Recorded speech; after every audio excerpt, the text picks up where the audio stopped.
So I just spoke to Matthew about the sequel and everything else, and he was saying, you know, there was a bit of a kind of blueprint. You watched some of the great sequels and the bad sequels, everything else. I can imagine as a writer there was both excitement and a little bit of trepidation, because now there's anticipation for the film. Yeah, I mean, it's an interesting position to be in as a writer, and I think both Matthew and I had always not particularly been fans of sequels, and had actually, you know, had opportunities to do sequels in the past that both of us had avoided and made a decision to not take that path. But this one was different, just because I think Kingsman felt so much like our playground. You know, there were no expectations, and also I think it just has such a definite tone of, and a particular tone of anything is possible. So in a way it felt like a wide open playground, and that was exciting to both of us. But yeah, you always, yeah, we were definitely both in a position where we were like, you know, what makes a good sequel, and what would we want to see?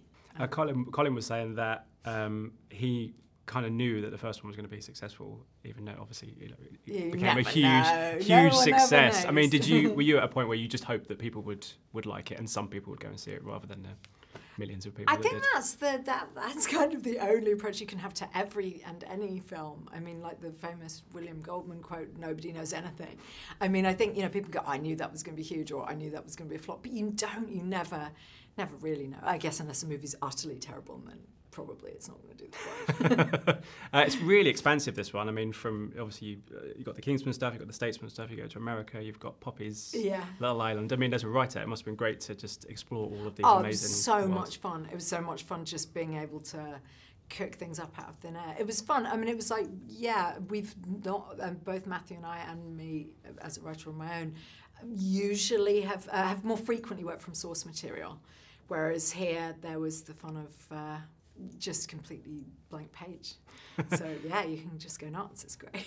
I saw an interview with Julianne recently, and she said that she based her Poppy on Gene Hackman's performance as Lex Luthor in Superman. Oh, did she? Did you? I was going to ask if you knew that was where she was coming from. No, I think she must have brought that to the table. I love it. I love it. It was something that when she said it in my head, I was just like, oh yeah, that was a little bit Lex Luthor. Interesting. Yeah, I like that. I loved how she played it. But I think, you know, she brings such an interesting femininity to it that, you know, it's very much, if that's what she was basing it on, she's most certainly put her own twist on it. Whose idea was the Elton John? You know what, actually it was stuff that we had written for the first movie. Oh wow. We had very much wanted to incorporate that, and it was just stuff that we had written and that had got more and more absurd, and like partly just making each other laugh, wouldn't it be? I don't think we imagined for a minute it would happen, and then of course when we sent it to him, he was like, yeah, no thanks. So we cut it out. But then we suddenly realised, oh, you know what, we could still. We could try again. We could try and get this stuff in. Because obviously there was this sort of a subplot hint at in the first movie that Valentine was kidnapping the people he wanted to survive the apocalypse. And we'd had this stuff, and it just escalated to being sillier and sillier, and Elton's reaction to being kidnapped getting more and more furious in ways that just really made us laugh.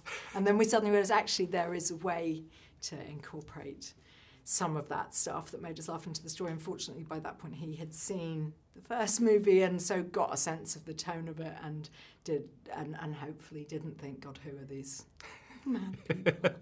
I was talking to Matthew. He was saying about, you know, Kingsman 3 is kind of slowly rotating in his head, brewing away. Yeah. I can imagine he'll come to you for that. But also, it was interesting. He's been linked with all these other things. One of which was the Superman thing, which for me is quite exciting. Yeah. Potentially. I mean, if he was to give you a call for something like that, I mean, is that something you would Superman love to tackle? I don't know. I feel like I'm not in a personal superhero phase right now. But I think Matthew would be a brilliant director for it. But I don't know, I think there might already be a script for Superman, so I guess Matthew would be getting involved as director. But I don't know if he is at all. I literally have no idea. But Kingsman 3, is that kind of going in your head as well? Oh yeah, we've been chatting about it a lot. Yeah, it's very exciting. What next? Who could be a Kingsman? Who? Out of all, you got these amazing people in this movie. Apparently. Someone. Well, I was thinking actually on the way into that, Daniel Craig might need a job after Bond, so he could be like, you know, a good Kingsman. Well, and he and Matthew worked together before, so yeah, exactly. Who knows? That could be good. I hope there's more. Thank you so much for your time. It's been an absolute pleasure. Nice. Thank you so much. Ladies and gentlemen, you're watching Hey You Guys. Hey You Guys, huh? Hey You Guys. Is that from the Goonies? It is indeed, yes. Nice. Hey